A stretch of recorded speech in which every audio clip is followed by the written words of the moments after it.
শিক্ষক আমরা কেন রাস্তায় থাকি? কি আপনাদের জন্য লজ্জাজনক না? এদেশের জন্য লজ্জাজনক না? শিক্ষকরা কেন রাস্তায় নামবে?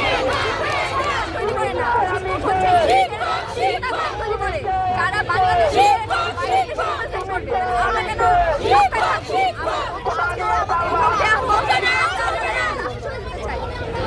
এই যে বর্তমানে সমাজে আপনারা কি ধরনের প্রতিবন্ধকতার শিকার হচ্ছেন? আমাদের অনেক রকমের প্রতিবন্ধকতার শিকার হচ্ছি। আমরা মানসিক অনেক ভাই বোন আছে যারা চাকরি ছেড়ে তারা এই চাকরির আশায় বসে আছে। এবং আমি নিজে এবিএসসি এর সপ্তম বিজ্ঞপ্তিতে নিয়োগপ্রাপ্ত হয়েছি।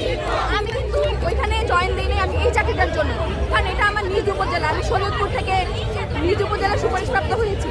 আমি ওই স্কুলটা ছিল পাবনাতে, আমি ওইখানে না গিয়ে এখানে আছি, কারণ আমি যদি এখানে জয়েন দিই আমি অন্য সব চাকরির জন্য আরো ভালো করে করতে পারবো সেই কারণে। কিন্তু সরকার আমাদের এখনো নিয়োগ দিচ্ছে না এবং অনেক ভাই বোন আছে যারা আগের চাকরি ছেড়ে এই চাকরিতে জয়েন দেওয়ার জন্য অপেক্ষা করতেছে। তাদের জন্য তাদের সাথে তাদের ফ্যামিলি জড়িত, অলমোস্ট 50,000-এর থেকে বেশি মানুষ এর সাথে জড়িত। তো সরকার আমাদেরকে নিয়োগ না দিয়ে আমাদের বিভিন্নভাবে হেনস্থার শিকার হচ্ছি আমরা, পারিবারিক বলেন, আর্থিক বলেন, সামাজিক বলেন, সব কিছুর জন্য। এই জন্য আমরা চাই আমাদের একটা নিয়োগ চাই, আর কিচ্ছু না। একটা নিয়োগপত্র আমাদের হাতে তুলে দেন, আমরা রাজপথ থেকে আমরা কাজ নিয়ে যেতে চাই। আমাদের সকল কার্যক্রম শেষ, মন্ত্রণালয় থেকে শিক্ষামন্ত্রী শুধু আমাদের নিয়োগপত্র দিবে, তাহলে আমাদের সব কিছু হয়ে যাবে।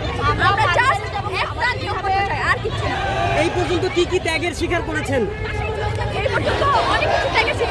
এই যে এখানে জয়েন দেওয়ার পরে আমার অন্য চাকরির জন্য করতে পারতেছি না।